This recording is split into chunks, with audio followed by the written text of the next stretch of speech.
नमस्ते, मैं हूं मीनाक्षी जोशी। वीडियो और खबरों से अपडेट रहने के लिए India TV YouTube channel subscribe करें, बेल आइकन दबाना ना भूलें। जुड़े रहें इंडिया टीवी के साथ। प्रधानमंत्री इस वक्त मन की बात कर रहे हैं, आपको सीधे वहीं लिए चलते हैं। हम सभी के धैर्य, हम सभी के दुख बर्दाश्त करने की सीमा की परीक्षा ले रहा है। बहुत से अपने हमें असमय छोड़कर चले गए हैं। कोरोना की पहली वेव का सफलतापूर्वक मुकाबला करने के बाद देश हौसले से भरा हुआ था, आत्मविश्वास से भरा हुआ था। लेकिन इस तूफान ने देश को झकझोर दिया है। साथियों, बीते दिनों इस संकट से निपटने के लिए मेरी अलग अलग सेक्टर्स के एक्सपर्ट्स के साथ, विशेषज्ञों के साथ लंबी चर्चा हुई है। हमारी फार्मा इंडस्ट्री के लोग हों, वैक्सीन मैन्युफैक्चरर्स हों, ऑक्सीजन के प्रोडक्शन से जुड़े लोग हों या फिर मेडिकल फील्ड के जानकार, उन्होंने अपने महत्वपूर्ण सुझाव सरकार को दिए हैं। इस समय हमें इस लड़ाई को जीतने के लिए एक्सपर्ट्स और वैज्ञानिक सलाह को प्राथमिकता देनी है। राज्य सरकार के प्रयत्नों को आगे बढ़ाने में भारत सरकार पूरी शक्ति से जुटी हुई है। राज्य सरकारें भी अपना दायित्व निभाने की पूरी कोशिश कर रही हैं। साथियों, कोरोना के खिलाफ इस समय बहुत बड़ी लड़ाई देश के डॉक्टर और हेल्थ वर्कर्स लड़ रहे हैं। पिछले एक साल में उन्हें इस बीमारी को लेकर हर तरह के अनुभव भी हुए हैं। हमारे साथ इस समय मुंबई से प्रसिद्ध डॉक्टर शशांक जोशी जी जुड़ रहे हैं। डॉक्टर शशांक जी को कोरोना के इलाज और इससे जुड़ी रिसर्च का बहुत जमीनी अनुभव है। वो इंडियन कॉलेज ऑफ फिजिशियंस के डीन भी रह चुके हैं। आइए बात करते हैं डॉक्टर शशांक से। नमस्कार डॉक्टर शशांक जी। नमस्कार सर। अभी कुछ दिन पहले ही मुझे आपसे बात करने का अवसर मिला था। आपके विचारों की स्पष्टता मुझे बहुत अच्छी लगी थी। मुझे लगा देश के सभी नागरिकों को आपके विचार जानने चाहिए। जो बातें सुनने में आती है उसी को मैं एक सवाल के रूप में आपके सामने प्रस्तुत करता हूं। डॉक्टर शशांक, आप लोग इस समय दिन रात जीवन रक्षा के काम में लगे हुए हैं। सबसे पहले तो मैं चाहूंगा कि आप सेकंड वेव के बारे में लोगों को बताएं। मेडिकली ये कैसे अलग है और क्या क्या सावधानी जरूरी है? धन्यवाद सर। ये जो दूसरी बाढ़ आई है ये तेजी से आई है, तो जितनी पहली बाढ़ थी उससे ये वायरस ज्यादा तेज चल रहा है। लेकिन अच्छी बात यह है कि उससे ज्यादा रफ्तार से रिकवरी भी है और मृत्यु दर काफी कम है। इसमें 2-3 फर्क है। पहली तो ये युवाओं में और बच्चों में भी थोड़ा दिखाई दे रहा है। उसके जो लक्षण हैं, पहले जैसे लक्षण थे, सांस चढ़ना, सूखा खांसी आना, बुखार आना, ये तो सब है ही, और उसके साथ थोड़ा गंध जाना, स्वाद चला जाना, ये भी है। और लोग थोड़े भयभीत हुए। भयभीत होने की बिल्कुल जरूरत नहीं है। 80-90% लोगों में इसमें कोई भी लक्षण नहीं दिखाई देते हैं। ये म्यूटेशन जो बोलते हैं, घबराने की बात नहीं है। ये म्यूटेशन होते रहते हैं। जैसे हम कपड़े बदलते हैं वैसे वायरस भी अपना रंग बदल रहा है, और इसलिए बिल्कुल डरने की बात नहीं है। और ये वेव को हम पाल कर देंगे। वेव आती जाती है और ये वायरस आते जाते रहता है। तो यही अलग अलग लक्षण हैं और मेडिकली हमको सतर्क रहना चाहिए। एक 14 से 21 दिन का ये कोविड का टाइम टेबल है, इसमें वैद्यकीय सलाह लेना चाहिए। डॉक्टर शशांक, मेरे लिए भी आपने जो एनालिसिस बताया बड़ा इंटरेस्टिंग है।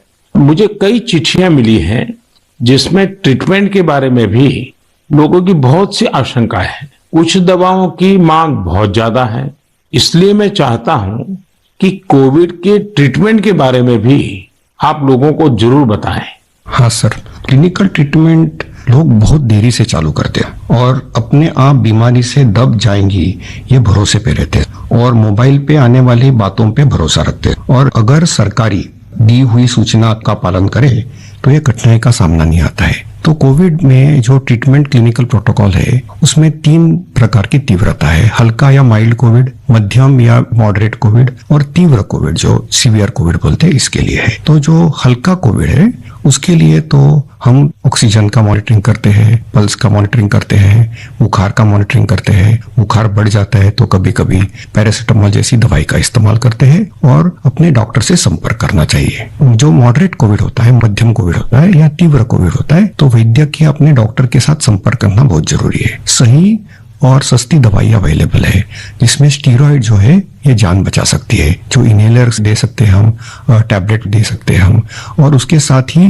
प्राणवायु जो ऑक्सीजन है वो देना पड़ता है और इसके लिए छोटे छोटे इलाज है। लेकिन अक्सर क्या हो रहा है कि एक नई एक्सपेरिमेंटल दवाई है जिसका नाम है रेमडेसिविर। ये दवाई से एक चीज जरूर होती है कि अस्पताल में 2-3 दिन कम रहना पड़ता है और क्लिनिकल रिकवरी में थोड़ी सी उसकी एड होती है। ये भी दवाई कम काम करती है जब पहले 9-10 दिन में दी जाती है और ये 5 दिन लेनी पड़ती है। तो ये लोग जो दौड़ रहे हैं रेमडेसिविर के पीछे, ये बिल्कुल दौड़ना नहीं चाहिए। ये दवाई की थोड़ा काम है, जिनको ऑक्सीजन लगता है, प्राणवायु ऑक्सीजन लगता है, जो अस्पताल में भर्ती होते हैं और डॉक्टर जब बताते तभी लेना चाहिए। तो ये बहुत जरूरी है सब लोगों को समझना। हम प्राणायाम करेंगे, हमारे शरीर के जो लंग्स है उसको थोड़ा एक्सपांड करेंगे और जो हमारी खून पतली करने वाली जो इंजेक्शन आती है जिसको हम हिपैरिन बोलते हैं, ये छोटी छोटी दवाइयां देंगे तो 98% लोग सर ठीक हो जाते हैं। तो पॉजिटिव रहना बहुत जरूरी है।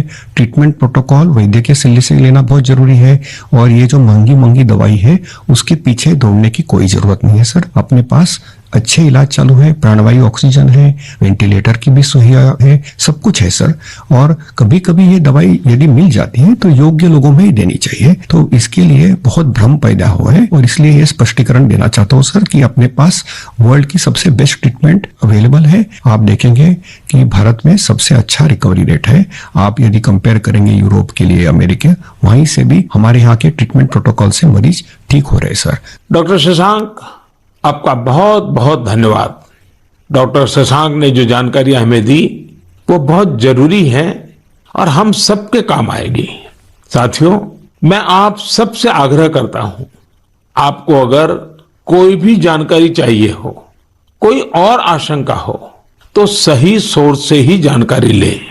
आपके जो फैमिली डॉक्टर हो, आसपास के जो डॉक्टर्स हो, आप उनसे फोन से संपर्क करके सलाह लीजिए। मैं देख रहा हूं कि हमारे बहुत से डॉक्टर खुद भी ये जिम्मेदारी उठा रहे हैं। कई डॉक्टर्स सोशल मीडिया के जरिए लोगों को जानकारी दे रहे हैं, फोन पर, व्हाट्सएप पर भी काउंसलिंग कर रहे हैं।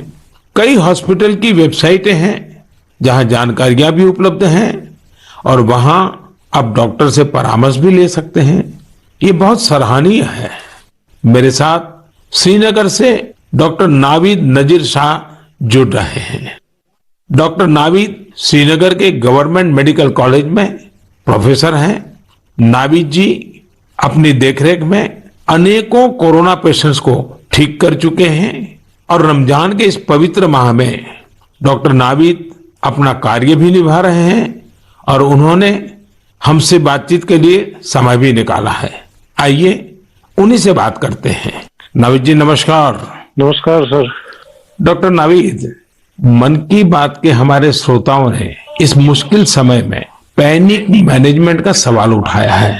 आप अपने अनुभव से उन्हें क्या जवाब देंगे? देखिए, जब कोरोना शुरू हुआ तो कश्मीर में जो सबसे पहला हॉस्पिटल डेजिग्नेट हुआ एज कोविड हॉस्पिटल वो हमारा सीरी हॉस्पिटल था जो मेडिकल कॉलेज के अंडर में आता है। तो उस टाइम एक खौफ का माहौल था, लोगों में तो था ही। वो समझते थे शायद कोविड का इन्फेक्शन किसी को हो जाता है तो एक डेथ सेंटेंस माना जाएगा ये। और ऐसे ही जो हमारे अस्पतालों में डॉक्टर साहिबान या पैरामेडिकल स्टाफ काम करते थे उनमें भी एक खौफ का माहौल था कि हम इन पेशेंट्स को कैसे फेस करेंगे, हमें इन्फेक्शन होने का खतरा नहीं है। लेकिन जो ही टाइम गुजरा हमने भी देखा कि अगर पूरी तरीके से हम जो प्रोटेक्टिव गियर पहने और एहतियाती तदाबीर जो है उन पे अमल करें तो हम भी सेफ रह सकते हैं और हमारा जो बाकी स्टाफ है वो भी सेफ रह सकता है। और आगे आगे जब भी हम देखते गए तो ये मरीज जो कुछ लोग बीमार थे, कुछ एसिम्प्टोमेटिक थे, यानी कि उनमें कोई बीमारी के कोई लक्षण नहीं थे, हमने देखा कि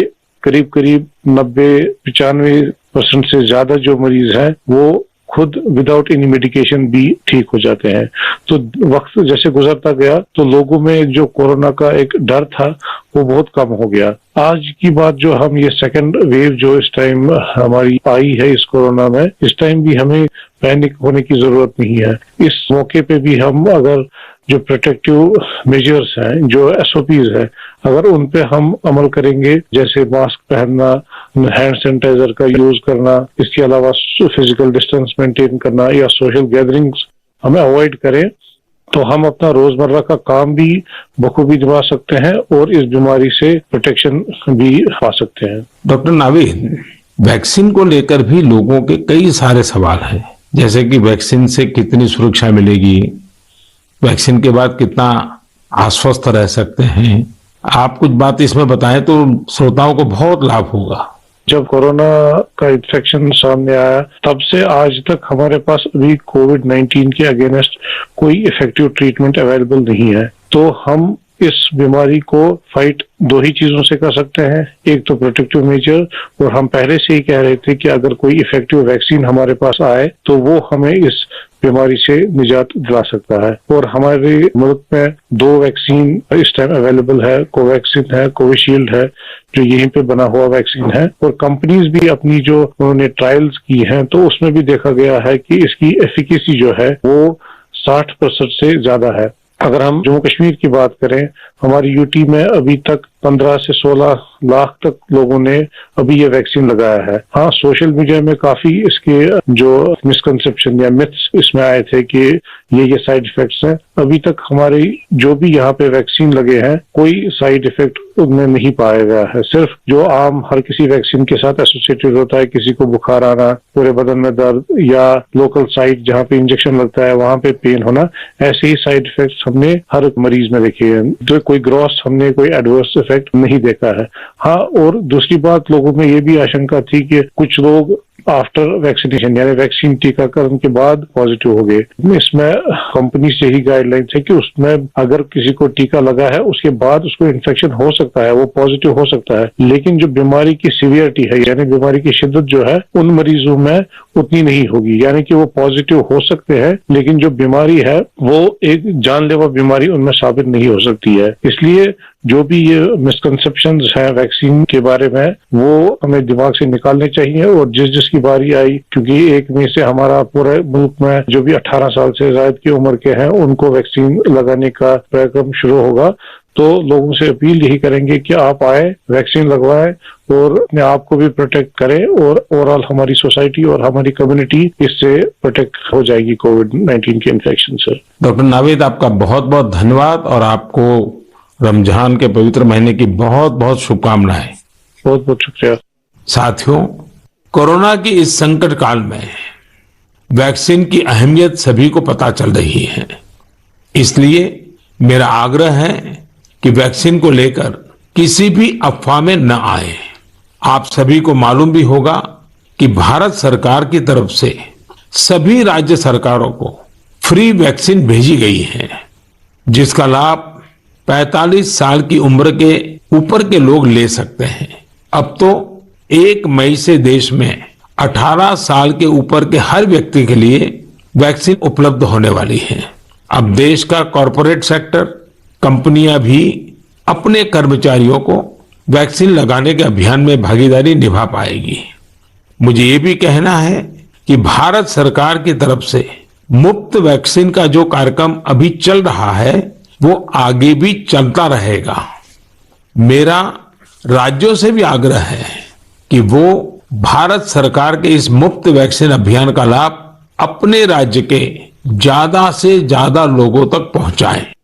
साथियों, हम सब जानते हैं कि बीमारी में हमारे लिए अपने परिवार की देखभाल करना मानसिक तौर पर कितना मुश्किल होता है, लेकिन हमारे अस्पतालों के नर्सिंग स्टाफ को तो यही काम लगातार कितने ही मरीजों के लिए एक साथ करना होता है। ये सेवा भाव हमारे समाज की बहुत बड़ी ताकत है। नर्सिंग स्टाफ द्वारा की जा रही सेवा और परिश्रम के बारे में सबसे अच्छे से तो कोई नर्स ही बता सकती है। इसलिए मैंने रायपुर के doctor B.R. Ambedkar medical college hospital में अपनी सेवाएं दे रही सिस्टर भावना ध्रुव जी को मन की बात में आमंत्रित किया है। वो अनेकों कोरोना मरीजों की देखभाल कर रही हैं। आइए उन्हीं से बात करते हैं। नमस्कार भावना जी। आदरणीय प्रधानमंत्री जी नमस्कार। भावना जी, यस सर।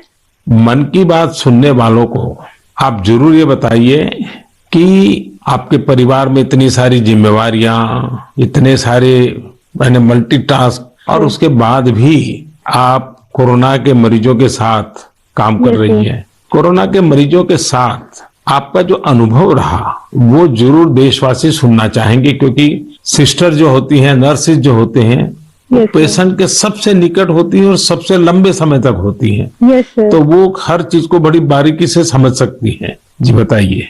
जी सर, मेरा टोटल एक्सपीरियंस कोविड में सर 2 मंथ का है सर। हम 14 डेज ड्यूटी करते हैं और 14 डेज के बाद हमें रेस्ट दिया जाता है। फिर 2 महीने बाद हमारी ये कोविड ड्यूटी रिपीट होता है सर। जब सबसे पहले मेरी कोविड ड्यूटी लगी तो सबसे पहले मैं अपने फैमिली मेंबर्स को ये कोविड ड्यूटी की बात शेयर करी। ये मई की बात है और मैं ये जैसे ही मैंने शेयर किया, सबके सब डर गए, घबरा गए मुझसे। कहने लगे कि बेटा ठीक से काम करना।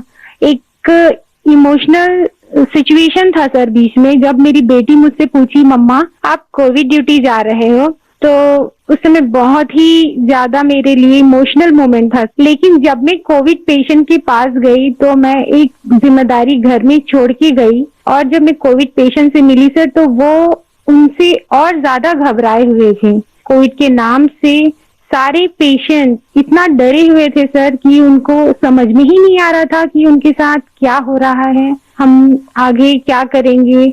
हम उनके डर को दूर करने के लिए उनसे बहुत अच्छे से हेल्दी एनवायरनमेंट दिए सर उन्हें।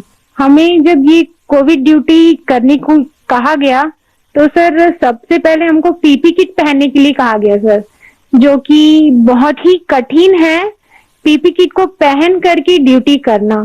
सर ये बहुत टफ था हमारे लिए। मैंने 2 मंथ की ड्यूटी में हर जगह 14-14 दिन ड्यूटी किए, वार्ड में, आईसीयू में, आइसोलेशन में सर। यानी कुल मिलाकर तो आप 1 साल से इसी काम को कर रही है। Yes sir.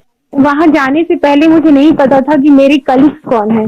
हम एक टीम मेंबर की तरह काम किए सर। उनका जो भी प्रॉब्लम थे उनको शेयर किए, हम जाने पेशेंट के बारे में और उनका स्टिग्मा दूर किया सर। कई लोग ऐसे थे सर कि जो कोविड के नाम से ही डरते थे, वो सारे सिम्टम्स उनमें आते थे जब हम हिस्ट्री लेते थे उनसे, लेकिन वो डर के कारण वो अपना टेस्ट नहीं करवा पाते थे। तो हम उनको समझाते थे, और सर जब सीवियरिटी बढ़ जाती थी तब उनका लंग्स ऑलरेडी इन्फेक्टेड हो चुका रहता था, तब उनको आईसीयू की जरूरत रहती थी, तब वो आते थे और साथ में उनकी पूरी फैमिली आती थी। तो ऐसा 1-2 केस हमने देखा सर, और ऐसा भी नहीं कि हर एक एज ग्रुप के साथ काम किया सर हमने, जिसमें छोटे बच्चे थे, महिला, पुरुष, बुजुर्ग, सारे तरह के पेशेंट थे सर। उन सबसे हमने बात करी तो सबने कहा कि हम डर की वजह से नहीं आ पाए। सबका यही हमें आंसर मिला सर। तो हम उनको समझाएं सर कि डर कुछ नहीं होता है, आप हमारा साथ दीजिए, हम आपका साथ देंगे, बस आप जो भी प्रोटोकॉल्स है उसे फॉलो कीजिए, बस हम इतना उनसे कर पाए सर। भावना जी, मुझे बहुत अच्छा लगा आपसे बात कर करके। आपने काफी अच्छी जानकारियां दी हैं, अपने स्वयं के अनुभव से दी हैं, तो जरूर देशवासियों को इसे एक पॉजिटिविटी का मैसेज जाएगा। आपका बहुत बहुत धन्यवाद Bhavna ji. Thank you so much sir. Thank you so much. जय हिंद सर। जय हिंद। भावना जी और नर्सिंग स्टाफ के आप जैसे हजारों लाखों भाई बहन बखूबी अपना कर्तव्य निभा रहे हैं। ये हम सभी के लिए बहुत बड़ी प्रेरणा है। आप अपने स्वास्थ्य पर भी खूब ध्यान दीजिए, अपने परिवार का भी ध्यान रखिए। साथियों, हमारे साथ इस समय बेंगलुरु से सिस्टर सुरेखा जी भी जुड़ी हुई है। सुरेखा जी केसी जनरल हॉस्पिटल में सीनियर नर्सिंग ऑफिसर है। आइए उनके अनुभव भी जानते हैं। नमस्ते Surekha ji. I am really proud and honored, sir, to speak to Prime Minister of our country. Surekha ji, you along with all fellow nurses and hospital staff are doing excellent work. India is thankful to you all. What is your message for the citizens in this fight against COVID-19? Yes, sir. Being a responsible citizens, I would really like to tell something like, please be humble to your neighbors. And early testing and proper tracking help us to reduce the mortality rate. And moreover, please, if you find any symptoms, isolate yourself and consult nearby doctors and get treated as early as possible.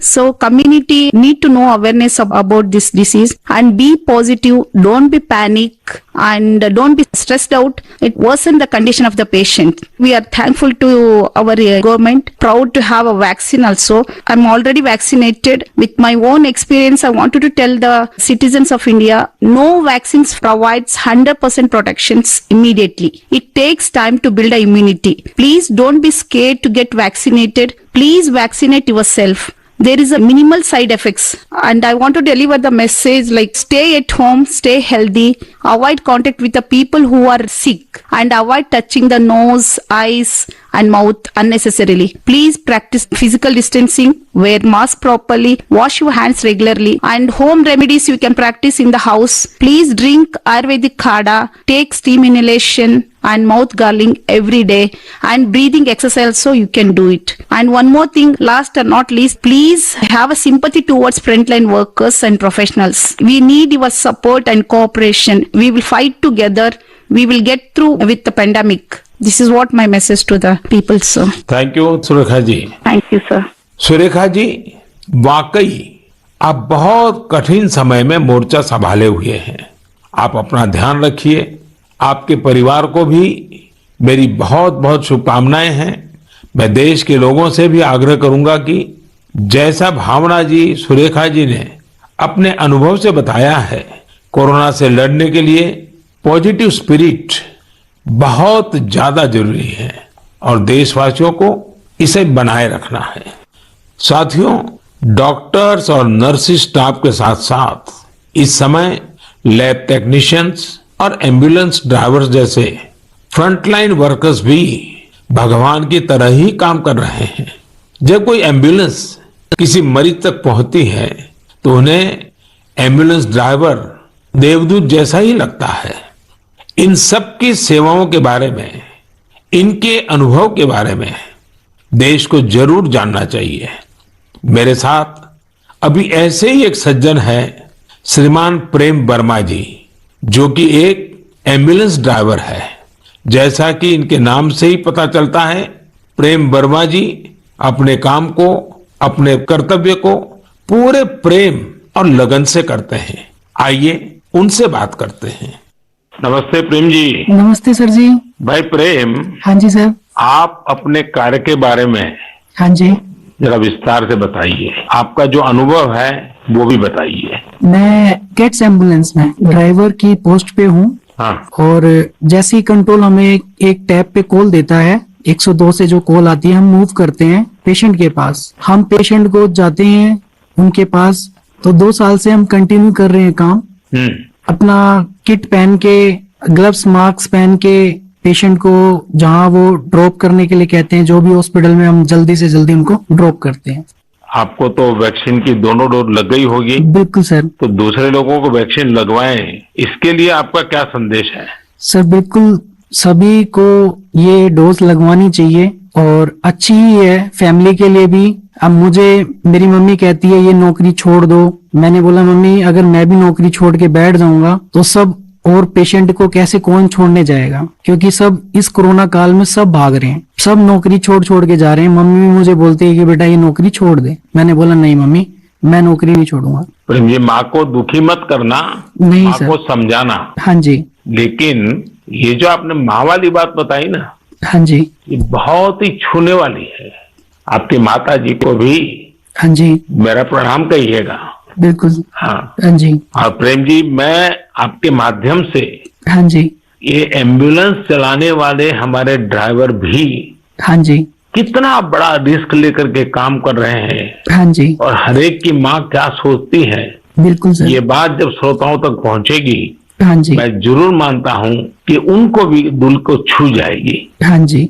Prem ji, बहुत बहुत धन्यवाद. आप एक प्रकार से प्रेम की गंगा बहा रहे हैं. धन्यवाद सर जी. धन्यवाद भैया. धन्यवाद. साथियों, प्रेम वर्मा जी और इन जैसे हजारों लोग आज अपना जीवन दांव पर लगाकर लोगों की सेवा कर रहे हैं।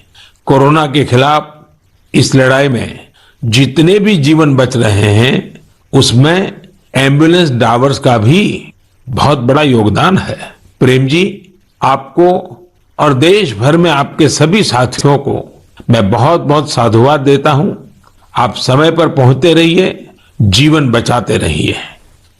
मेरे प्यारे देशवासियों, ये सही है कि कोरोना से बहुत लोग संक्रमित हो रहे हैं, लेकिन कोरोना से ठीक होने वाले लोगों की संख्या भी उतनी ही ज्यादा है।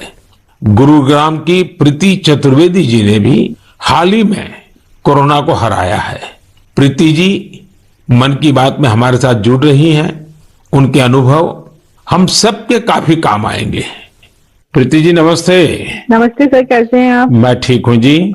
सबसे पहले तो मैं आपकी कोविड-19 से सफलतापूर्वक लड़ने के लिए सराहना करूंगा।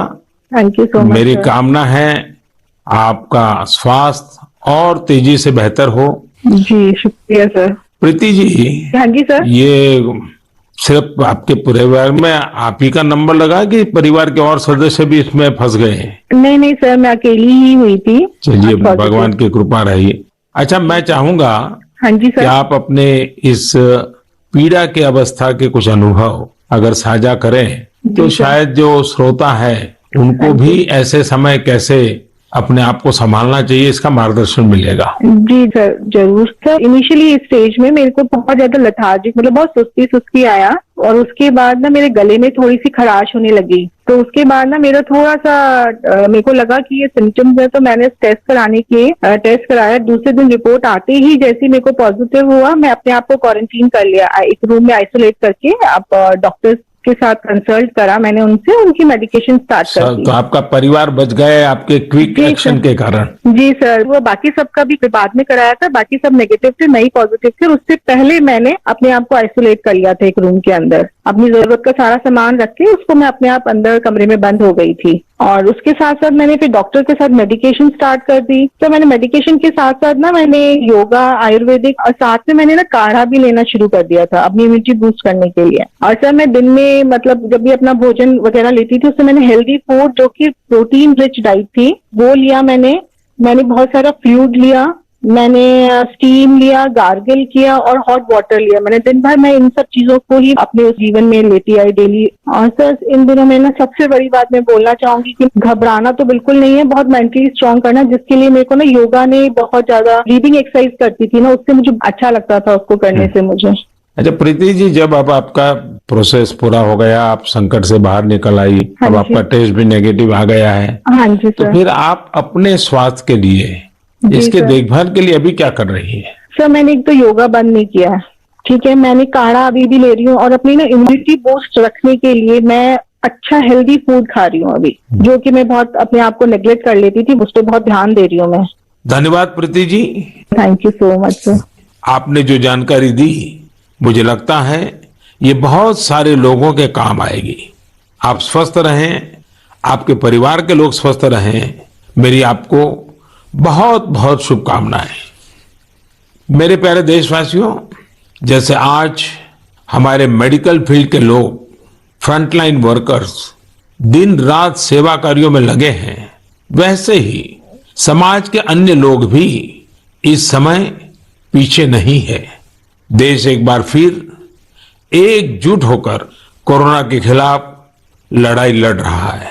इन दिनों में देख रहा हूं कोई क्वारंटाइन में रह रहे परिवारों के लिए दवा पहुंचा रहा है, कोई सब्जियां, दूध, फल आदि पहुंचा रहा है, कोई एम्बुलेंस की मुफ्त सेवाएं मरीजों को दे रहा है। देश के अलग अलग कोने में इस चुनौतीपूर्ण समय में भी स्वयंसेवी संगठन आगे आकर दूसरों की मदद के लिए जो भी कर सकते हैं वो करने का प्रयास कर रहे हैं। इस बार गांवों में भी नई जागरूकता देखी जा रही है। कोविड नियमों का सख्ती से पालन करते हुए लोग अपने गांव की कोरोना से रक्षा कर रहे हैं। जो लोग बाहर से आ रहे हैं उनके लिए सही व्यवस्थाएं भी बनाई जा रही हैं। शहरों में भी कई नौजवान सामने आए हैं जो अपने क्षेत्र में कोरोना के केस न बढ़े, इसके लिए स्थानीय निवासियों के साथ मिलकर प्रयास कर रहे हैं। यानी एक तरफ देश दिन रात अस्पतालों, वेंटिलेटर्स और दवाइयों के लिए काम कर रहा है, तो दूसरी ओर देशवासी भी जी जान से कोरोना की चुनौती का मुकाबला कर रहे हैं। ये भावना हमें कितनी ताकत देती है, कितना विश्वास देती है। ये जो भी प्रयास हो रहे हैं समाज की बहुत बड़ी सेवा है, ये समाज की शक्ति बढ़ाते हैं।